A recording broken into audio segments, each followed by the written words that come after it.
límites de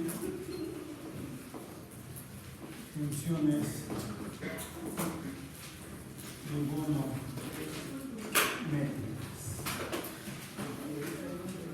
Recordemos cuáles son esas funciones trigonométricas.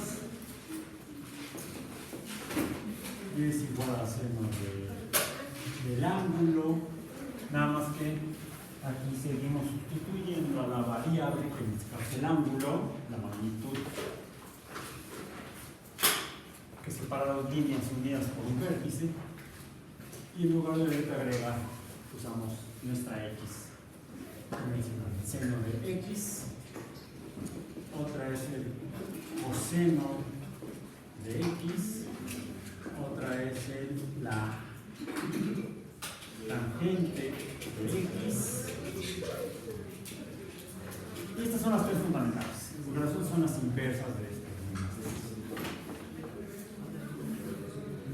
Bien, a veces sucede, no se han fijado, que cuando la luz pasa a través de una rejilla más amplia que este instrumento de tortura que dicen que es una banca, una rejilla.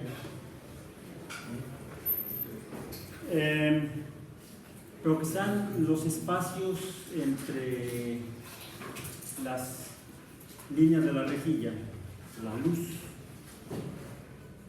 es muy pequeño, el espacio es extremadamente pequeño. Cuando pasa la luz, y de hecho quizá lo puedan ver hasta a través de cuando pasa luz blanca, luz del sol, a través de los dientes de un peine. La luz cuando pasa a través de esas ranuras, por los espacios, por la luz, se desvía. El fenómeno se llama difracción. Y siempre sucede cuando hay una rejilla, una reja, líneas paralelas, incluso más, pueden ser orificios, y pasa la luz a través de estos espacios, la luz se desvía. ¿Cuánto se va a desviar? Pues la magnitud de la desviación es una función trigonométrica. Este fenómeno es tan importante que a veces en química dibujamos a las moléculas orgánicas, que son las que nos interesan más a los biólogos, como las moléculas orgánicas son todas aquellas formadas por átomos de carbono, a la cual representamos con la letra C. A veces podemos representar los átomos de carbono como bolitas. Y sabemos que se unen a través de, por medio de fuerzas. Y podemos dibujar la línea a través de la cual se ejerce esa fuerza. Son fuerzas eléctricas, son fuerzas de atracción e incluso de repulsión. En este caso son de atracción, hace que se unan dos átomos de carbono, carbono.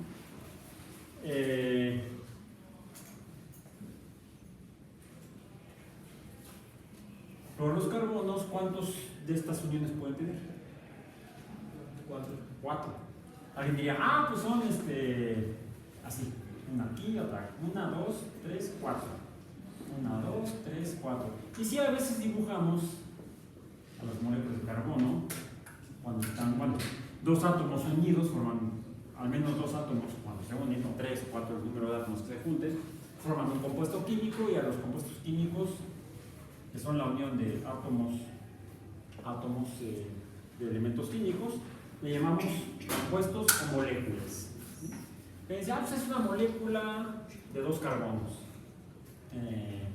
Si en los otros sitios donde se pueden enlazar átomos le unimos átomos de hidrógeno, tenemos ¿qué compuesto químico? Se llama etano.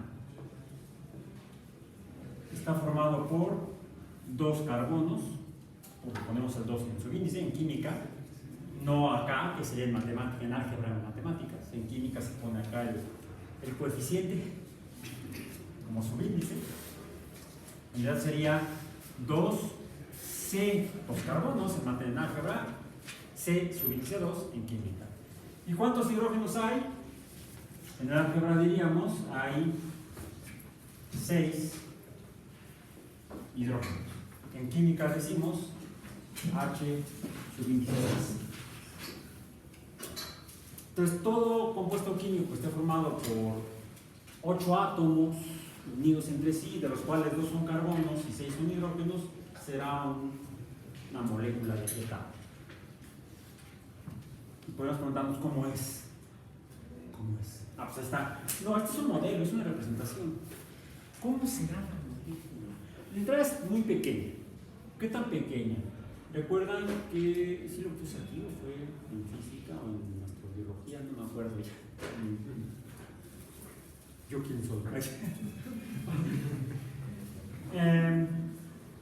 Los átomos, ¿qué tan grandes son? Las cosas las medimos por unidades de longitud. La unidad de longitud es el metro. Un metro es de aquí 1, 2, 3, 4, 5, 6, 7, 8, 9, 10. Esta longitud de aquí a acá es un metro. ¿Cuánto mide un átomo? ¿Daltons? ¿O no me acuerdo qué unidad es la cosa? Están en el orden de 1 por 10 a la menos 10 metros.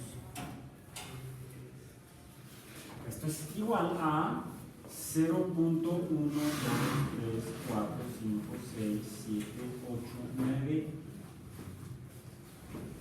metros. Muy chiquitos. Muy chiquitos. Serían un decímetro, un centímetro, un milímetro, una milésima de milímetro. Son muy chiquitos. Son como 1000 millones de veces más pequeños que un metro.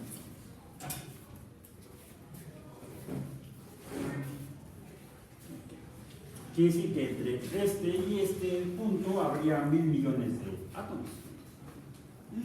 Son muchos átomos. No son tantos. No llega ni a una mol. Una mol de átomos. ¿Cuánto es una mol de átomos? 6.022. Por 10 a la 23. El que sigue tenemos que redondeamos a 3. Por 10 A la 23. a la 23 cosas, en este caso átomos. Esto es igual a una mol. Una mol es el peso molecular expresado en gramos de la cosa, o el peso de la cosa expresada en gramos. Quiere decir que 6 gramos, que necesitaríamos la masa de sumarlos y tendrían esta cantidad de masa, tendría este número de moléculas, serían compuestos. Puedo decir una mol de átomos o una mol de moléculas. Entonces, ¿esto cuánto es? Pues es un 6 seguido de 23 dígitos. Son muchas cosas, entonces 1000 millones de átomos es, ¿qué tan? Aquí son 10 dígitos, acá son más del doble. Entonces esto realmente sería como la mitad de una mol de átomos. Ok. Así son de pequeños, pero si os pudiéramos ver cómo serían, ¿qué forma tendrían? ¿Qué forma tendría la molécula o compuesto de etano? ¿Ese es un buen dibujo? ¿O este no es un pésimo dibujo?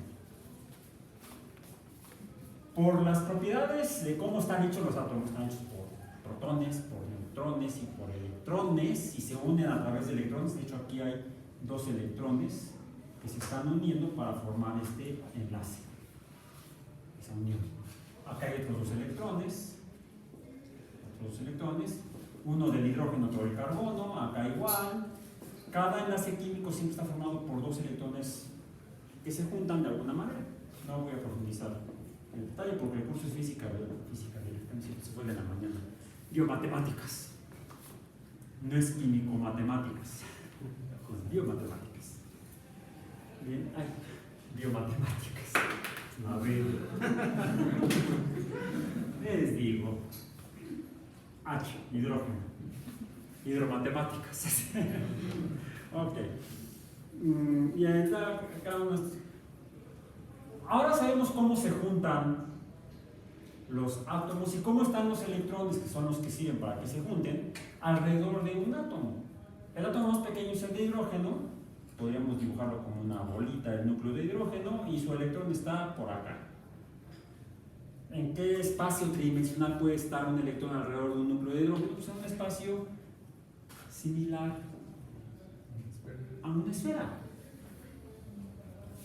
Y eso, si pudiéramos ver un átomo de hidrógeno, tendría forma parecida a una esfera. El que sigue es un átomo de helio que tiene dos electrones y también tendría forma esférica. El que sigue, su tabla periódica, no salgan sin ella. El litio, número atómico 3, significa que tiene 3 protones en el núcleo, por lo tanto tiene 3 electrones. El siguiente electrón, donde vive, no puede vivir aquí por propiedades eléctricas. Y ahí había un problema eléctrico. Ya ven, las CFS meten en todos lados. No tiene que ver con eso.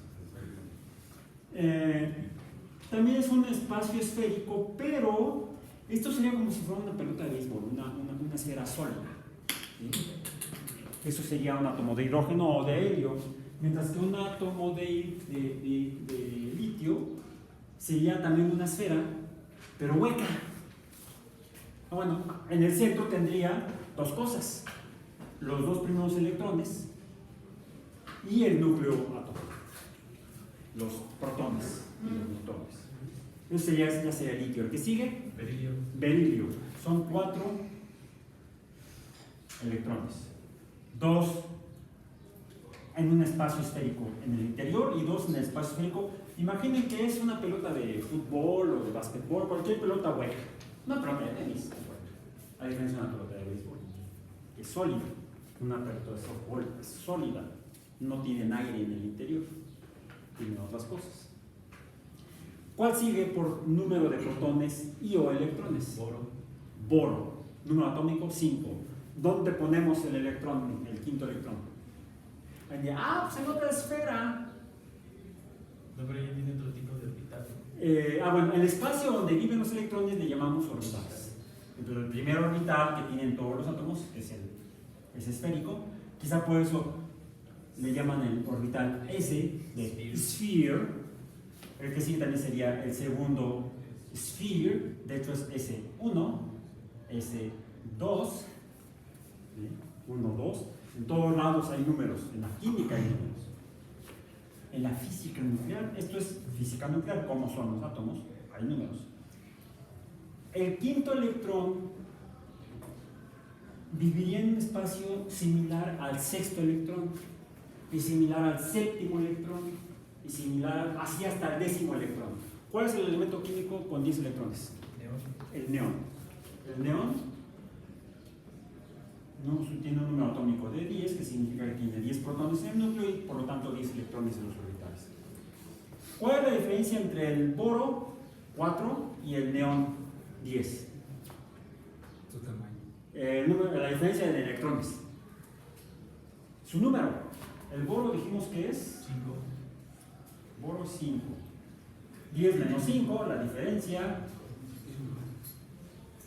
No, el que sigue, el número 4, berilio, ¿no? Berilio es 5. Siempre me hago bolas con eso. Berilio es 4. Ok, este es berilio, 4. No el boro, no, el berilio. La diferencia entre el berilio 4, no, que hace un momento, y el neón 10. ¿Cuál es la diferencia? 6. ¿Dónde viven esos 6 electrones? En los orbitales P. Razonémoslo. Ya te lo aprendiste, qué bueno, tu memoria no lo vas a olvidar por el resto de tus días. Pero ¿por qué son? ¿Qué son los orbitales P? Si los S son spheres, los P, ¿qué serán? Como lóbulos. Pelotas. serían glóbulos. Glóbulos, ¿no? ¿Conocen las peras? Rico. ¿Cómo distribuyo 6 electrones, todos tienen la misma carga eléctrica, en un espacio tridimensional, de manera que la repulsión electrostática por tener la misma carga sea la mínima entre ellos? Que estén separados, sí. Que estén separados, sí, porque no los puedo juntar porque se repelen, como cuando tengo dos polos iguales en Como una David por pares, por pares en 3 orbitales. En un espacio tridimensional tengo 3 dimensiones, X, Y, la Z estaría aquí, para allá, pero lo voy a reducir a 2 dimensiones, una representación en 2 dimensiones. Este es Z. Aquí viven los 2 primeros electrones, los siguientes viven aquí. Los siguientes 6 no pueden vivir en un espacio esférico, porque estarían los 6 en el mismo espacio, en el mismo orbital. Y no puede haber más que 2 electrones en cualquier orbital. Por eso es que efectivamente tengo que dividir estos 6 por pares. Y entonces esto coincide con 3 dimensiones. Resuelto, hay 2 electrones en cada eje. Uno aquí en X, otro acá en Y, en menos X, vamos a decir. Uno acá en Y, otro en menos Y, otro en menos Z y otro en más Z. Ya saben que el que nace para más Z no pasa esa agua. Más Z. Ok. Bien. ¿Qué forma tienen? Esto es aquí donde se da uno cuenta que la naturaleza es como es y no como quisiéramos que fuera. Es como es y es difícil entenderla, porque la naturaleza a escala de estos tamaños, así de chiquita, no se parece casi en nada, en algunas propiedades, a nuestra vida cotidiana. Por ejemplo, yo puedo estar aquí, arriba de la tarima, o puedo estar aquí abajo. Pero no puedo estar en los 2 lugares al mismo tiempo. Alguien diría, profesor, sí.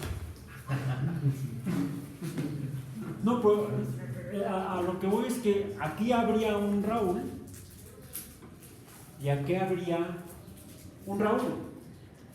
Y los dos son un Raúl. Sí, sí, yo también pegué los ojos. Suena a magia, pero no es magia. Lo hemos verificado gracias a este fenómeno. Al de la refracción. No, difracción. Difracción es otro fenómeno de la luz. Es otra desviación diferente.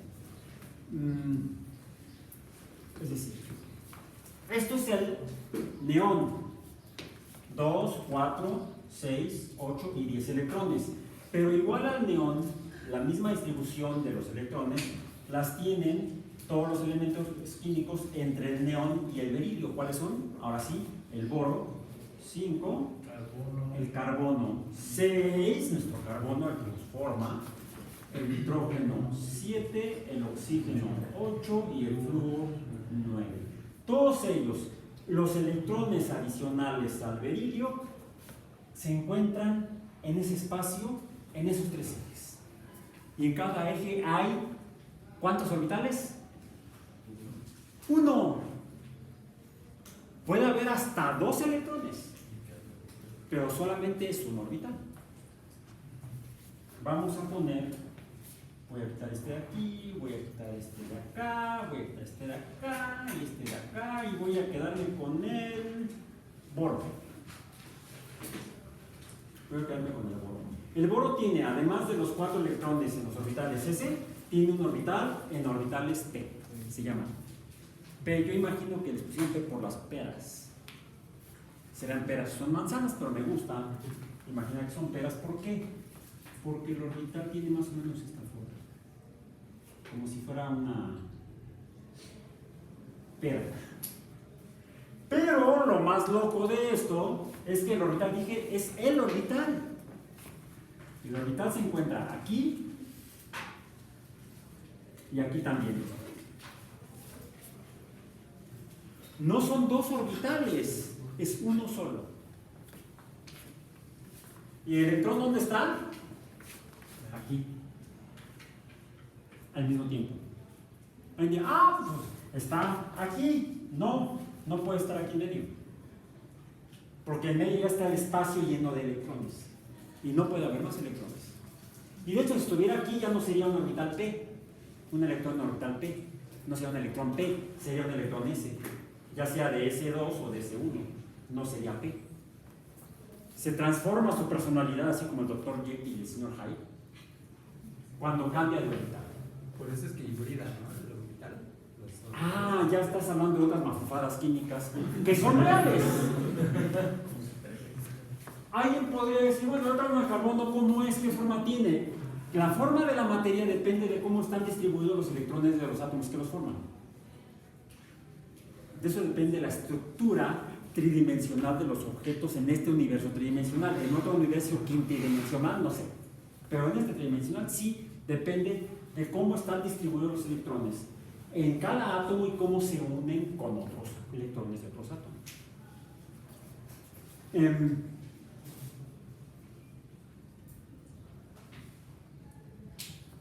Hay algo similar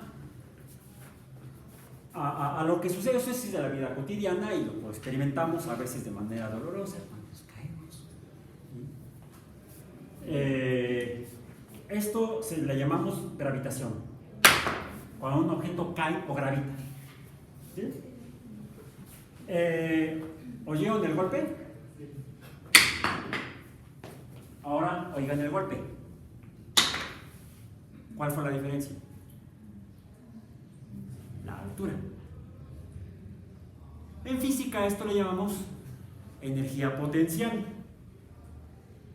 La energía tiene que ver con la magnitud del sonido del golpe. Mientras mayor sea el sonido, implica que hay mayor energía en el fenómeno del fracaso, ¿sí? Del golpe. Y es proporcional, en este caso, a la energía que proporciona la fuerza de gravedad, que es lo que hace que esto se mueva. De hecho, cuando una fuerza hace algo, se dice que esa fuerza es energía. ¿Qué es energía? Cualquier fuerza que haga algo. Por ejemplo, la fuerza de gravedad. ¿Qué puede hacer? Puede hacer caer el borrador o caer el borrador. Acá la energía potencial es más grande, acá la energía potencial es más pequeña. Por eso cuando cae esta energía de altura, energía gravitacional, podemos llamar, se transforma en energía acústica de sonido. La energía se transforma de un tipo de energía a otra. Es más, esta se llama energía potencial. Y entonces, si lo suelto, empieza a caer. Está en reposo. Cuando lo suelto, se pone en movimiento. Ya la energía se está transformando de energía potencial a energía de movimiento. ¿Le llamamos? Cinética, sin moral y sin principios. No. Cinética, con C-I-N-E-T-A-A. C-A, perdón. Cinética, eso, ok. A energía potencial a energía de movimiento, energía cinética. Cuando se vuelve a quedar quieto, porque ya cayó, ya no hay energía de movimiento. Hay otra energía potencial, ¿cuál? La que lo separa de la tarima al piso, que se puede transformar en otra energía de movimiento, etc. Y además, una vez que la energía potencial se transforma en energía cinética y colisiona con el piso, ¿en qué se transforma? Potencial. No, en energía acústica. Produce sonido. ¿Cómo producir sonido? Transformemos energía. Cuando forman parte de alguna banda y les toca llevar los ritmos, ya sea porque están con el bajo o con el alto, no, con el bajo o con la batería, ¿qué hacen para poder que los escuchen sus compañeros de la banda en la batería? La golpean. ¿Y cómo la golpean? No, levantas la baqueta, ¡ta, ta, ta, ta, ta! Que se oiga. Mucha energía potencial y de movimiento. Bueno, ok. ¿Qué tiene que ver eso? Algo similar sucede ahí dentro de los átomos. Mientras más lejos del núcleo está el electrón, ¿en qué se diferenciará de un electrón que esté más cerca? Que es menos atraído hacia la En la energía. En el núcleo hay protones, cargas positivas. En el exterior están los electrones, cargas negativas. Y decía Coulomb, electricidad, cargas diferentes se atraen. ¿Por qué los electrones viven alrededor de los núcleos atómicos? Porque los protones del núcleo los están jalando. Así como la gravedad jala al volador. Ahí sí se parece el universo a nuestra escala con el universo a escala atómica. Curiosamente, la fuerza de gravedad se parece a la fuerza nuclear. Curiosamente, la fuerza de gravedad se parece a la fuerza eléctrica, a la fuerza electrostática, hasta en la forma de la ecuación o de la función.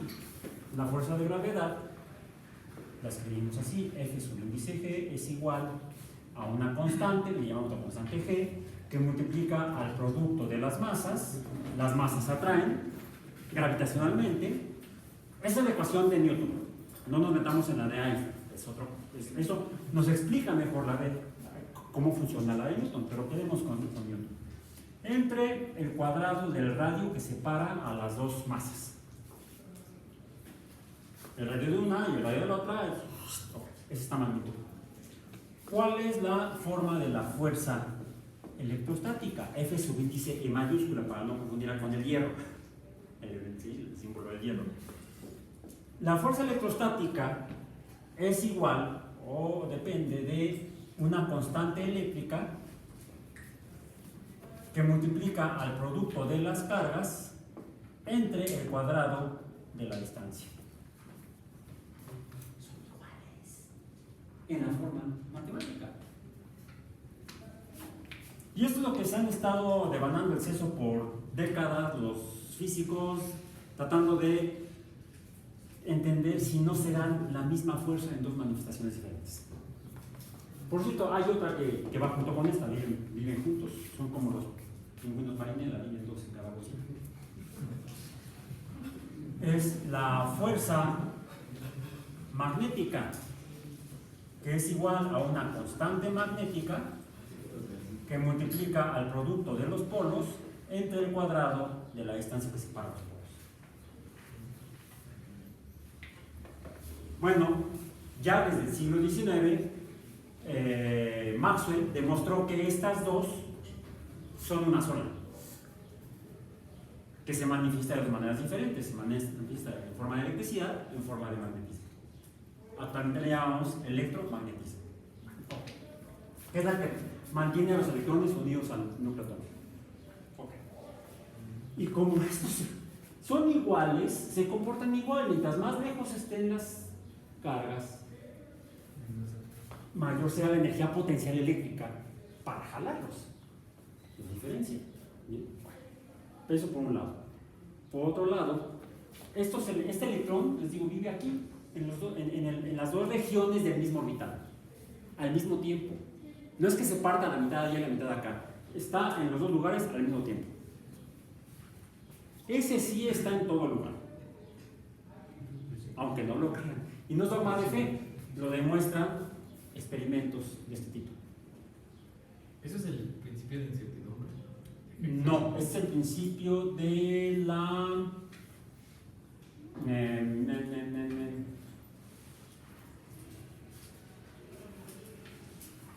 No, el principio de incertidumbre te dice que no puedes conocer la velocidad y la posición al mismo tiempo. No es eso. No, esto es parte del principio de incertidumbre. El electrón está en dos regiones al mismo tiempo. Cuando ustedes hacen pasar unas de luz por una rejilla de este tipo, la luz se comporta como los electrones. De hecho, como los electrones y los magnetones existieran, en realidad es una sola cosa. Son partículas electromagnéticas como los fotones, que son los que llevan la luz. Solo que están más locos porque no tienen masa. el electrón se desvía, pasa por la reja y ¿hacia dónde se va? Se va hacia allá y hacia acá al mismo tiempo. Tiene que ver más bien este ángulo, estos dos ángulos son iguales. Esto depende del tipo de electrón, del tipo de luz, por ejemplo. Eso es lo que explica, o más bien, se trata de explicar con el experimento imaginario de Schrödinger.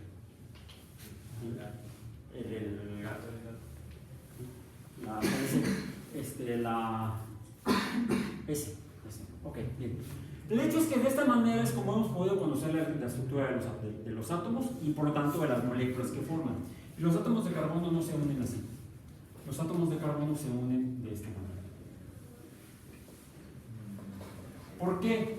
Como tienen un número atómico de 6, en realidad la diferencia entre estos electrones que viven en los orbitales p, por cierto, el primero es el primer nivel, luego está el segundo nivel, donde hay un S, 2S, luego poner así 2S, 2S, aquí este sería 1S. Este orbital P vive en el mismo piso que el S, entonces también es 2P. Hay una zona, hay una zona de 2P acá y otra zona de 2P acá, pero todos viven en el eje de X, decimos que es 2PX. Así como está un orbital en X, hay otro orbital P en Y y hay otro orbital P en Z. Hay 3 orbitales, PX, PY y PZ. Pero en el segundo piso viven 4 orbitales, que son los 10 electrones del neón, o los intermedios de estos elementos químicos. Es como si aquí fuera el orbital S y acá fuera el orbital, los 3 orbitales P. Como todos viven en el mismo piso, tienen la misma energía potencial, o muy parecida. Y entonces dicen, ¿qué les parece? Ah, es más, lo voy a hacer así. Este sería S y este sería P. ¿Qué hay entre S y P? Algo intermedio que no es ni S ni P. Bueno, es S y P juntos. Y entonces resulta que este orbital 2S se puede mezclar con cantidad de energía con cualquiera de estos 2P. A veces lo hace con uno. Y se forman orbitales mixtos, les llamamos híbridos, SP. Si se combina el S con uno de los 3P, ¿qué me quedan? Siempre debe haber 4 orbitales. Hay un nuevo orbital que se llama SP y me quedan orbitales PX, PY y otro SP. Hay 4, 1, 2, 3, 4. Estos son híbridos. A veces se combinan el S con 2 de los P.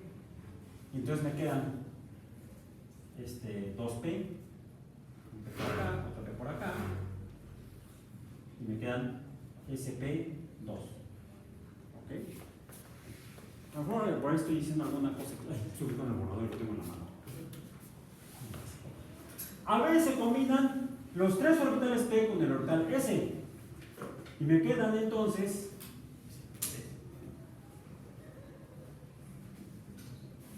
4 orbitales sp3, que es el caso del carbono, y del nitrógeno, y del oxígeno. ¿Cómo separo 4 orbitales que son idénticos en un espacio tridimensional? Aquí sí ya no me da esta división.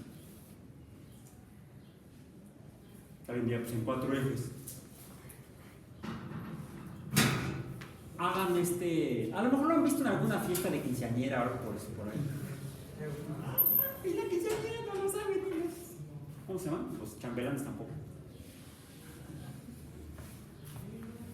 ¿Qué pasa cuando amarran 2 globos entre sí? Se forma una especie de orbital SP, orbital P, uno acá y otro acá. Un globo acá, otro acá, los 2 globos son un orbital. Junten otra parte de globos amarrados y van a tener otro orbital P. Cierto, a diferencia de los orbitales, los globos están amarrados en el centro. En los átomos, los globos están amarrados por las ecuaciones cuánticas. En medio, están amarrados por medio de nada. En medio. Porque no entran en contacto con los S. Acá están dos globos que están juntos, no se pueden separar. Acá hay otros dos. Y si tengo otro par de globos, estarían en el centro. Hagan el experimento con 6 globos y van a tener entonces la estructura del neón. Y esa es la forma del neón. Lo sabemos porque los hemos estudiado con rayos X. Luz de rayos X, que es de este tamaño. Sí, es de este tamaño la luz de rayos X. La longitud de la onda. Ah, esa es la otra. La luz son fenómenos ondulatorios. La diferencia entre dos tipos de luz es esta magnitud. ¿Cómo se llama esta? La longitud de la onda. Más fácilmente la representamos con la letra lambda. En lugar de escribir toda la palabra, las dos palabras, nada más ponemos la letra lambda. Este sería un color de luz, este sería otro color de luz. Están descritos por funciones n. Por eso es que se desvían. La desviación depende de la longitud de onda de la función. De eso depende que se desvíe mucho, poco o nada. Bien, bueno, eso en cuanto a la luz.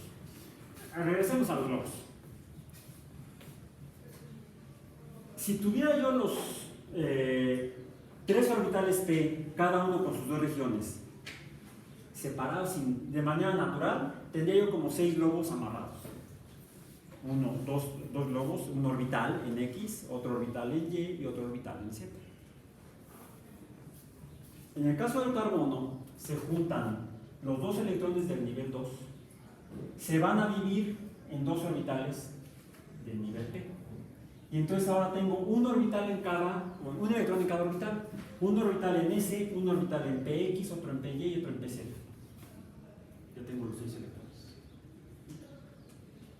2 en el centro, en el orbital 1S, más 2. 3, 4, 5, 6. Ahí están los 6 electrones. ¿Cómo es el espacio en el que se distribuyen? Esto tiene forma de un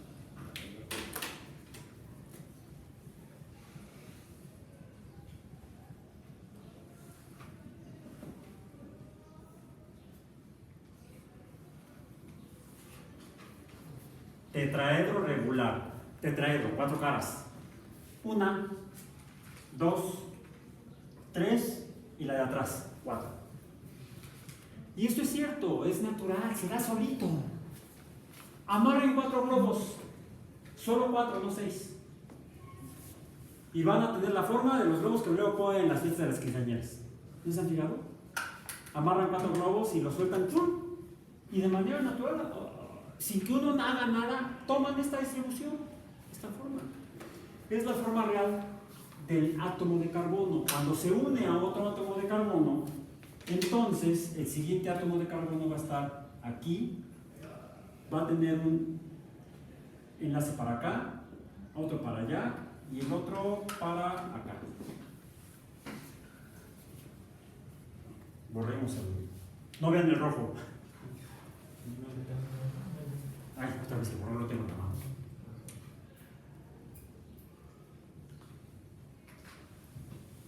Ahí está. Es la forma la forma más parecida a la real del etano. Y muchos etanos se pueden juntar. Voy a simplificar la forma de esta manera.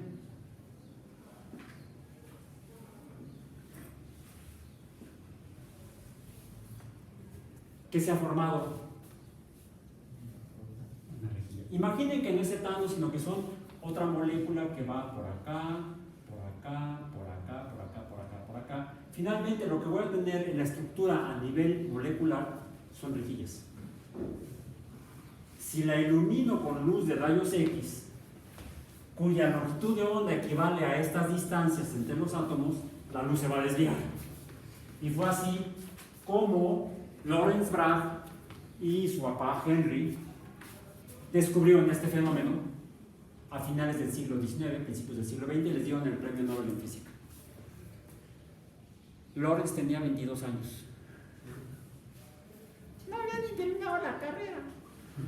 Pero trabajaron con su papá en el laboratorio, descubrieron esto juntos y a los dos les dieron el Nobel en física. No, porque fue de los primeros Nobel que repartieron.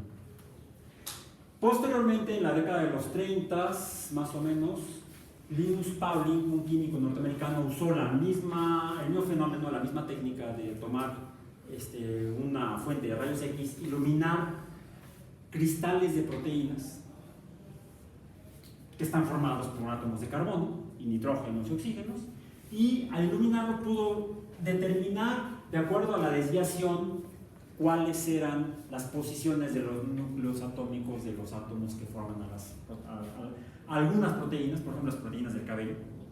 ¿Sí?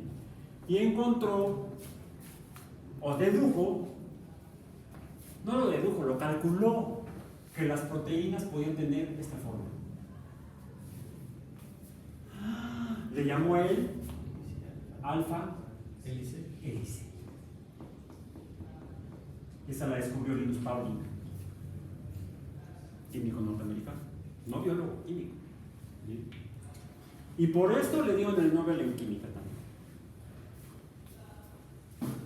Posteriormente, ya en la década de los 50, Linus Pauling dijo: ahora lo que quiero saber es cómo es la estructura del ADN, porque ya sabemos que es el responsable de la herencia en los seres vivos. En la década de los 30, unos británicos en experimentos con bacterias descubrieron que efectivamente la transmisión de las características biológicas en bacterias y en el resto de los organismos se da por medio de ácidos nucleicos, y en particular de ácido desoxirribonucleico, ADN. ¿Cómo funciona? Para saber cómo funciona, necesitábamos conocer la estructura. Dijo Pauling: yo soy un chicho terminando estructuras, lo voy a hacer. Tomó muestras de ADN de virus, lo cristalizó, lo iluminó en su laboratorio con lámpara de rayos X y se puso a hacer los cálculos y dijo: ya. Lo publicó en 1953 en los Proceedings of the National Academy of Sciences y dijo que la estructura era así.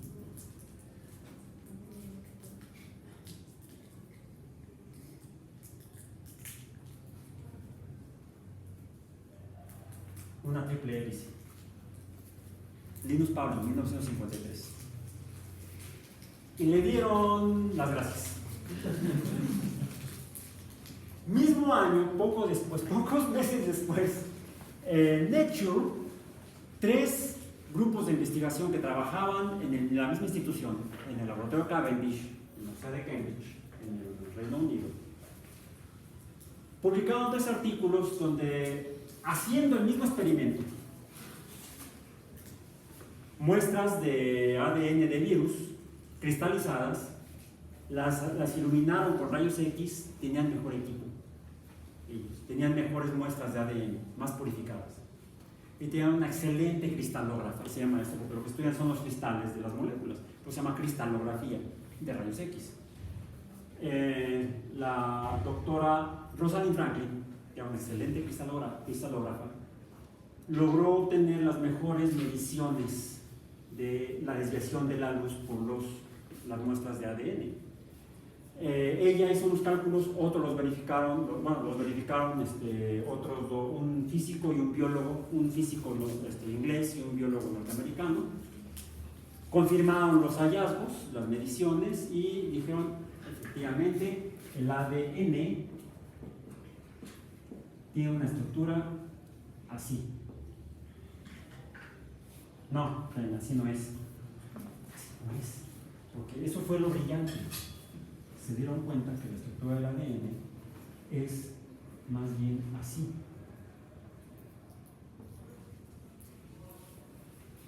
No es exactamente igual. Aunque también tiene forma helicoidal. Es una doble hélice.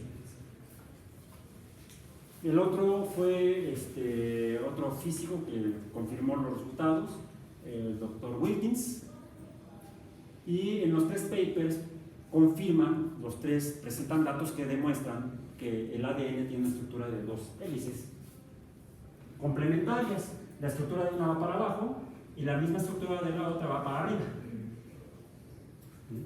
Cosa que Pauling nunca pudo ver o vislumbrar.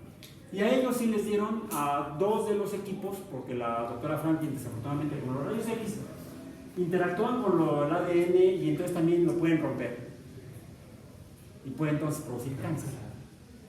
La doctora Franklin murió por cáncer, por leucemia, en 1959, creo. Por ahí, finales de los 50 falleció, muy joven. Entonces, por haber fallecido, no le pudieron otorgar el Nobel en física, en medicina y fisiología, o en física, que fueron los dos que se otorgaron, el premio Nobel en física al doctor Wilkins, y el premio Nobel en medicina y fisiología a los doctores Francis Crick y James Watson. A la doctora Franklin el Nobel no se otorga póstumo. Hay solamente un caso, es porque ya estaba nombrado, ya estaba premiado el ganador y se murió antes de recibir el premio. Entonces se quedaron a función Nobel, ¿qué hacemos? ¿Se lo damos? No se lo damos. No, pues, palo dado, ni Dios lo quita. El que da y quita, con el diablo se desquita, ¿no? Ya se lo dieron a la viuda. Y no se da póstumo porque se premia a la persona que hizo el descubrimiento o la aportación.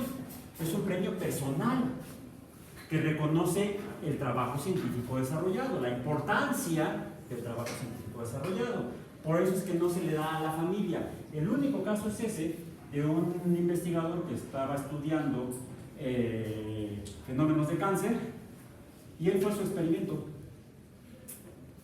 Bueno, él fue uno de los experimentos que hizo. Logró una sobrevida de 5 años. Lo daban por muerto, vivió 5 años más, gracias a lo que él descubrió. Por eso le dieron el Nobel. Desafortunadamente murió antes de diciembre, que es cuando se entrega finalmente el premio. Pero ya se lo habían otorgado. El nombramiento ya se lo ha hecho. Ok. Esto en cuanto al contexto histórico del tema de hoy. Límites de funciones trigonométricas. Las funciones trigonométricas más simples son como la que podemos ver aquí. ¿Qué es esto? Es una onda. ¿Sí la ven? Aquí el problema es que influye la fuerza de gravedad, y por eso hace que el resorte se caiga. Es más, vean cómo se cae bien chistoso.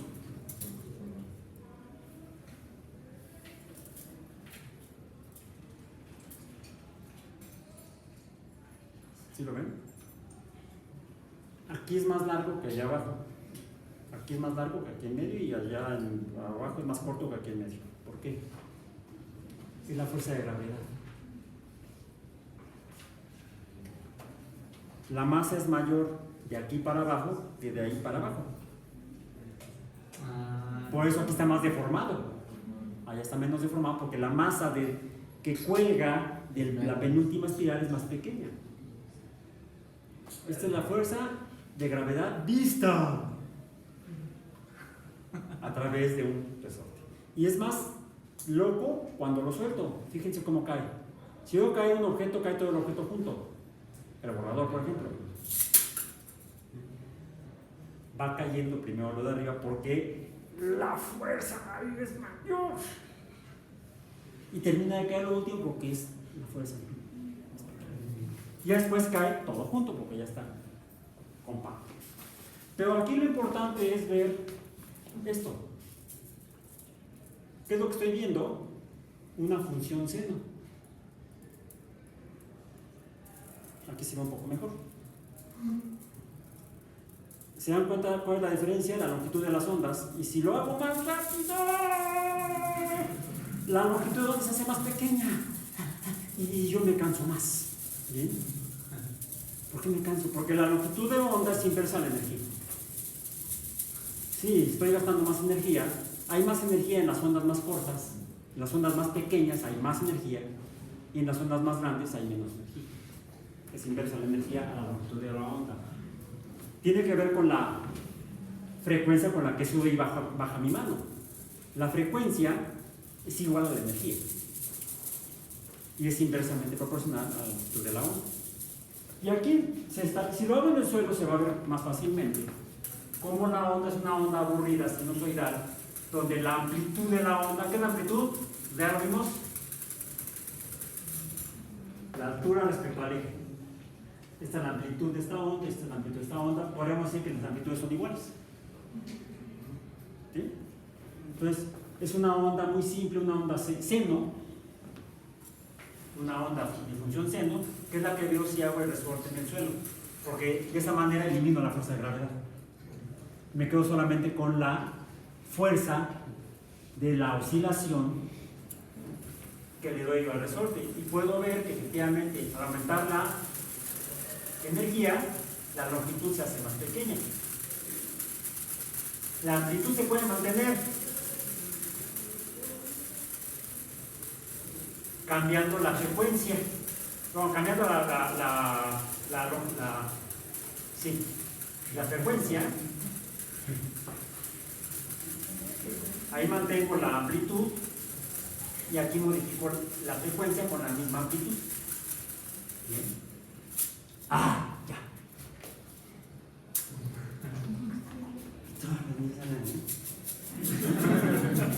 Aquí no aprende uno nada. Y en cambio, cuando hace esas cosas, uno aprende que es cansado. Bien. Esas eran las funciones sinusoidales. Pero, ¿cómo podemos sacarle más información a funciones de tipo onda? Ayer vimos, ayer en matemáticas, antier en el calendario, vimos que las funciones sinusoidales, las funciones seno pueden ser más interesantes que esto. Vimos esa que era una onda atenuada, que era una cosa así. Algo así, ¿no? Más o menos. Esta inicialmente tendría una función seno, pero hay otro valor, otro número que modifica a la función seno simple. Bueno, podríamos pensar al revés. ¿Qué sucede si la función es así? Traté de hacerla simétrica.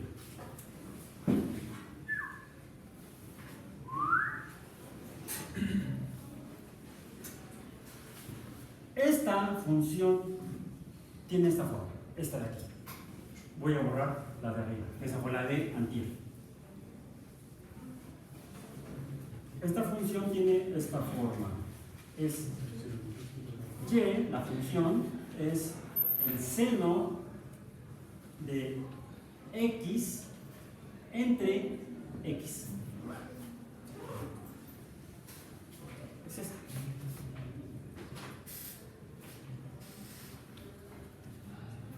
Aquí la pregunta es, ¿cuál es el límite de esta función, el seno de x entre x, cuando x tiende al origen? Es decir, a 0. X, y. ¿Cuál es este valor? Para poder determinarlo, podemos aprovechar algo que también ya hicimos ayer, que fue,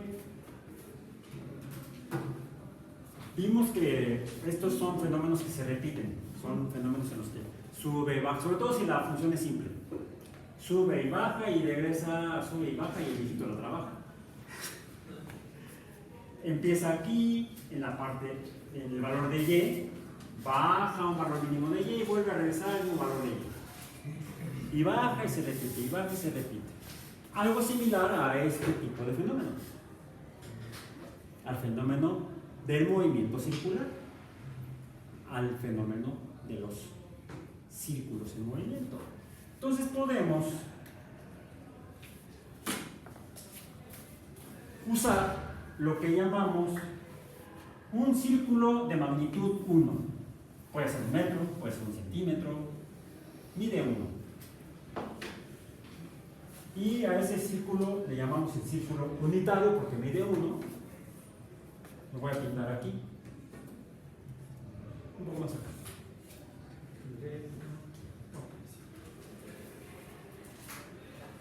Este va a ser el eje de Y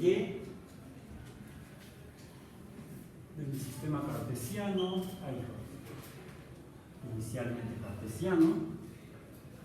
En el que voy a, serían 1, 2, 3, 4 divisiones. 1, 2, 3, 4. Este era el 3, 4. Perfecto. Y acá lo voy a hacer así. Tiene que ser perpendicular, si no, quién sabe qué es. Efectivamente parece que iba ahí. Apenas. Después de hoy lo jubilo. 1, 2, 3, 4. Ahí me quedo con 4. No, un poco más. 5, 6, 7, 8, 9. Ok, está bien.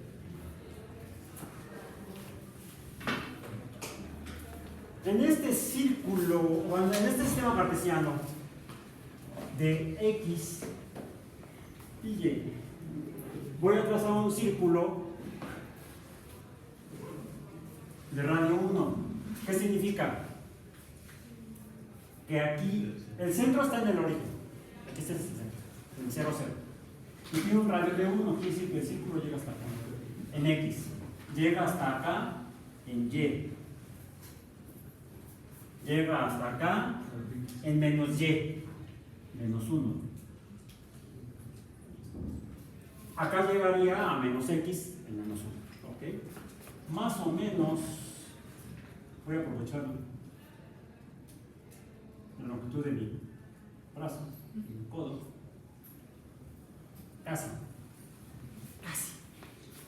Y ya tengo ahí un arco de lo que sería un círculo.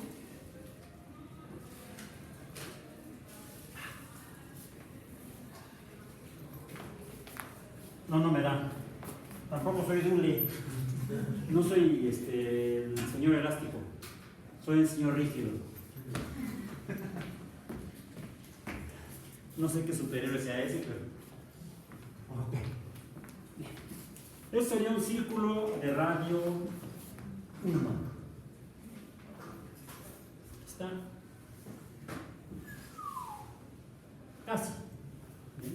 Voy a tratar de hacerle. Casi. Casi es un circuloide, recuerda. Similar a un círculo. Un circuloide. En este círculo de radio 1, ¿dónde dejé mis? Acá está. Voy a trazar, yo podría preguntarme,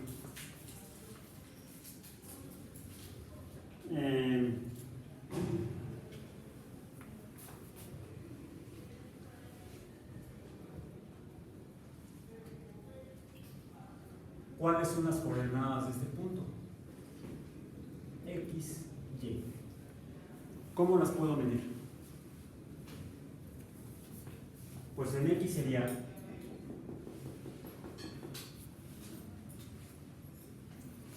0.5 y en Y 0.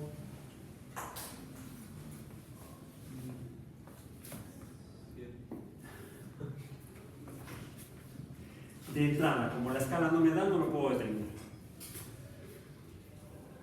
Más de 0.75. Más de 0.75. Esto es mayor a 0.75. Pero ¿cómo podría yo determinarlo? Están las funciones trigonométricas como la función seno. Bien. Entonces yo puedo a este círculo, en este círculo, unir el punto desconocido con el origen. Ahí está. ¿Y ahora qué se formó?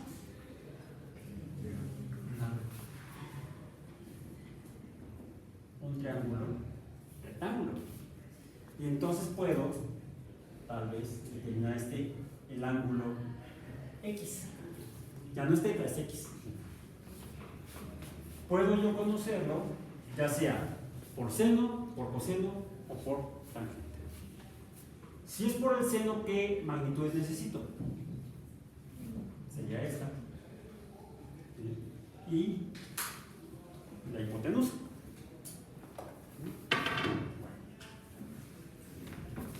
Esto es X. Llamemos al lado, a este lado, lo llamemos el lado A. Mide A. Bien. Ah, yo sé cuánto mide esto. ¿Cuánto mide?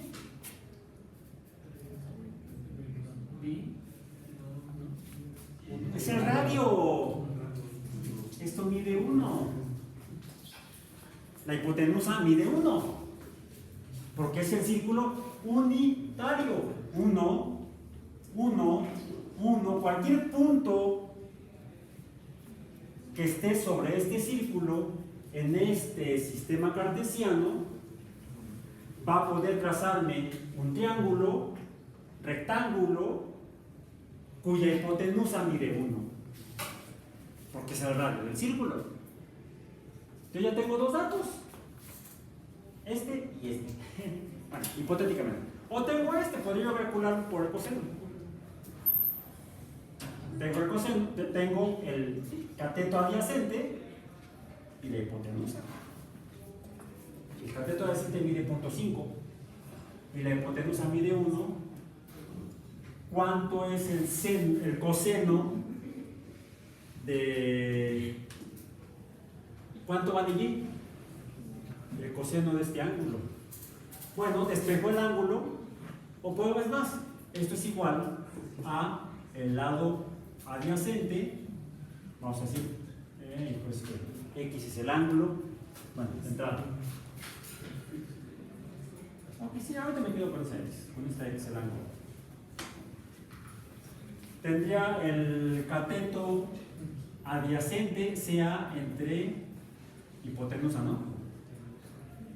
¿Y cuánto es este cociente? 0.5 entre 1, 0.5.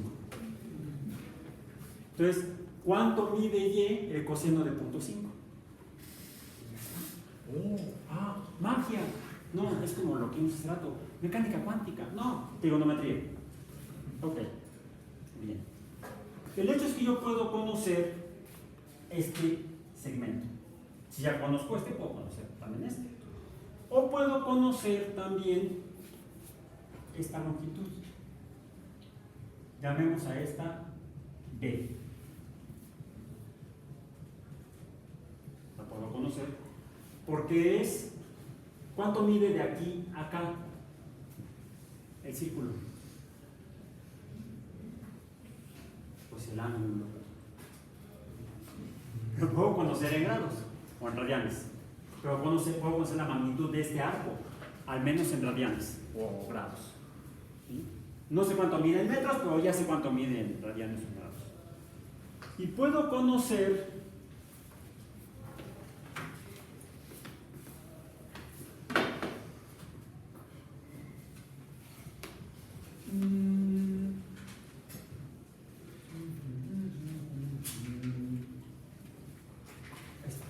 más o menos.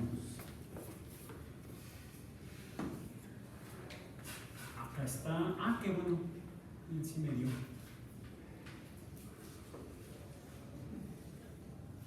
Esta línea que se proyecta hasta acá.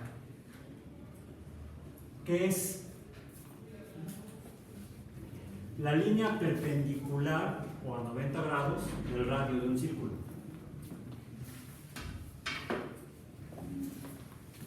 Conozcamos esta como C. ¿Eso qué es? Esta es la tangente del ángulo.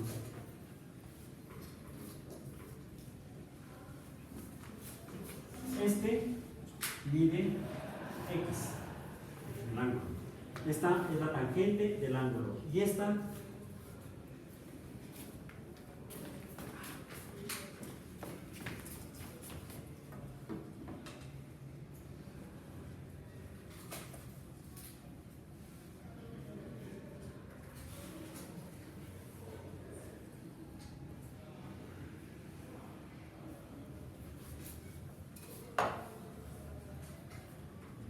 ¿qué se formó? Un triángulo. ¿Cuál es la fórmula del triángulo?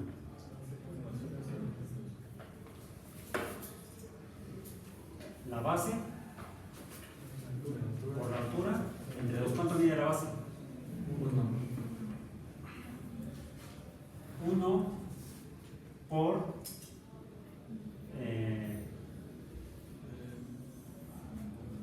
A. Este sería el área. ¿Okay? El área de aquí no está, perdón, aquí no sí está, es otra A, la A mayúscula, la A.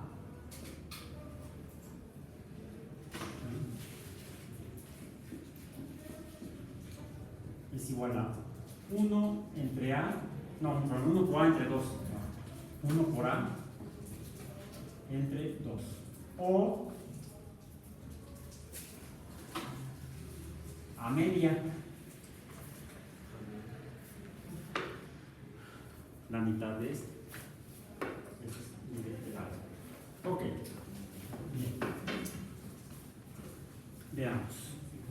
¿Qué hacemos con eso?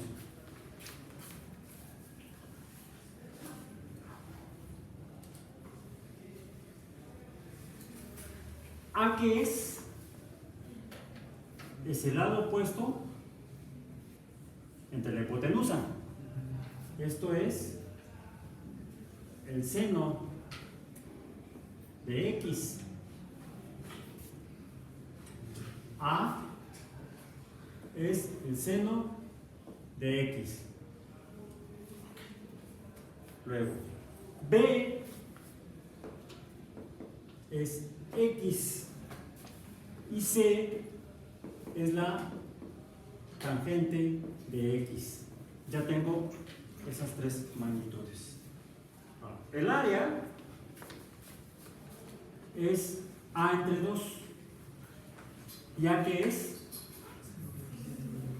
El área es el seno de X entre 2, porque es A. Estoy relacionando todo.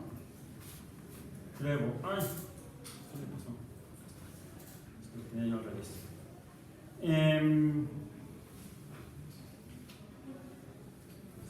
Ay.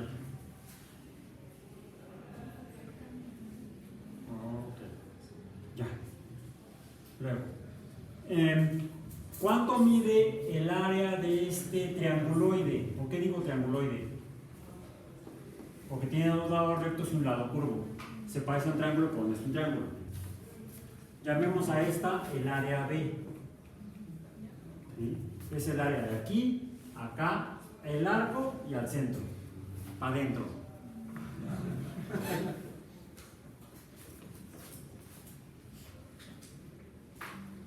¿Correcto? Esta área de aquí, B, vamos a decir, ¿a qué es igual? ¿Cuánto mide? ¿La puedo conocer? ¿Fácilmente o difícilmente?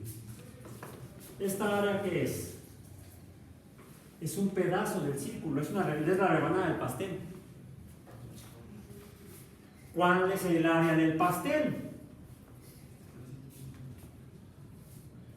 ¿El pastel qué forma tiene?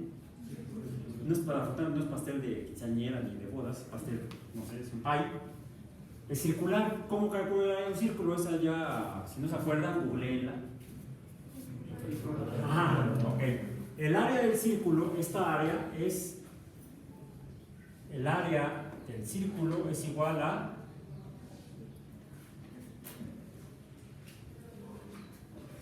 pi por el radio al cuadrado. ¿Sí? ¿Ya? Nada más. ¿Cuánto mide el radio? 0.5. No, 1. Entonces, el área de C, R es igual a 1, el área de C es igual a pi. ¿Bien?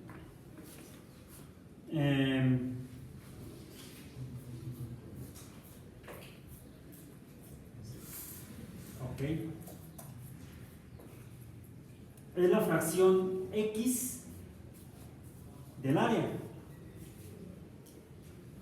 Entonces, B es la fracción X de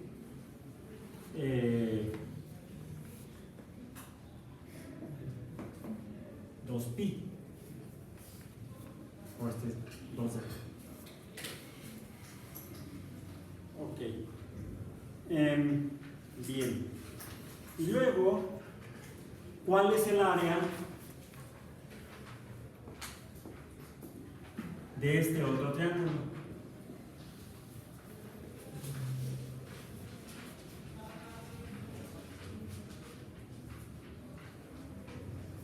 ¿Cuánto mide? ¿Cómo calculo el área de un triángulo? Ya lo puse aquí. Base por altura entre 2. Base por altura entre 2. El área, digamos esta, el área C es igual a, la base es tangente de X por la altura entre 2. En otras palabras, un medio de la tangente de X. Yo ya tengo las tres áreas. Tengo el área de este triángulo, que es proporcional a A, el área de este arco, que es proporcional a B, y el área de este triángulo, que es proporcional a C. Ok. Ahora, yo sé que A, ¿cómo es el área A respecto a las otras dos? La más pequeñita. Sí, es más chica de las tres. Una área Linda y Cortés. No sé el cochillito, ¿no? Un cochillito lindo y cortés. Ok. El área A, ¿cómo es? Es menor que el área B, que es menor que el área C. ¿Sí?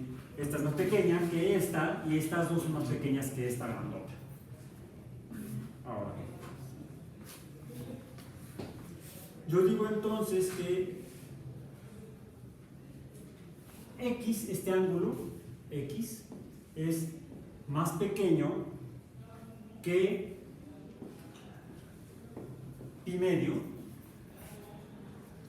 y es más pequeño que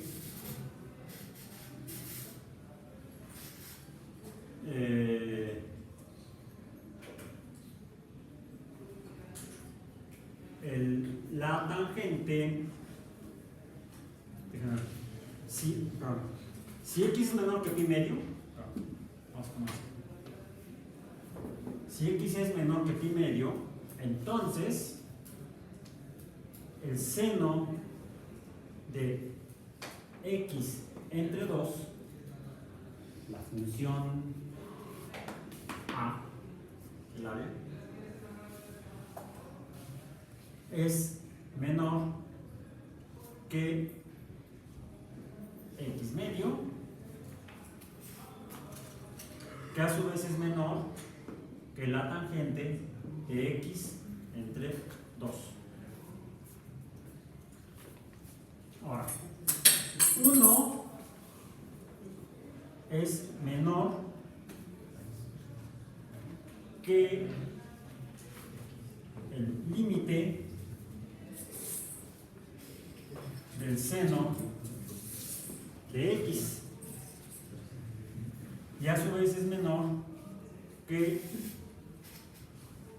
el límite de la tangente de X voy a dividir todo entre el seno de x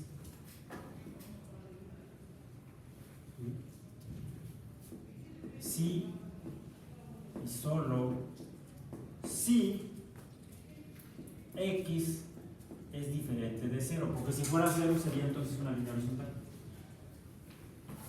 ¿Okay? ¿Cuánto mide el ángulo de esta línea horizontal? 0.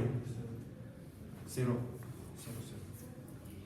Entonces el límite de la tangente de x entre el seno de x será igual a la unidad,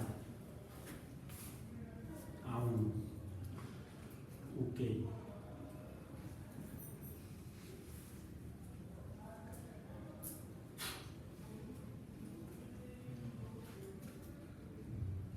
Entonces, el límite de esta función, este valor de aquí, este es igual precisamente a 1.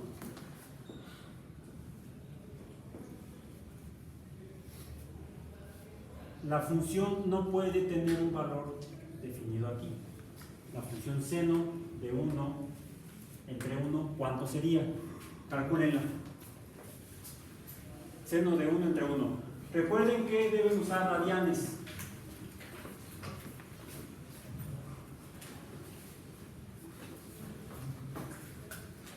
Pero no es el seno de 0. Cuando x tiende a 0. Cuando x tiende a 0, no es el seno. El seno de, no el seno de 0, el seno de punto 1. ¿Cuánto mide?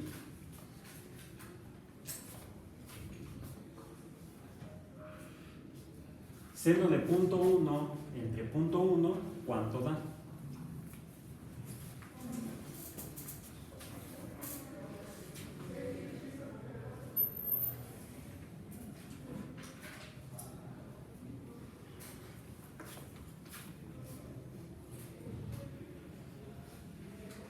O sea, nos acercamos aquí. 0.1. ¿Cuánto les da? El seno de punto 1 entre punto 1. Recuerden tener la calculadora en función de radianes. Déjenme poner la mía.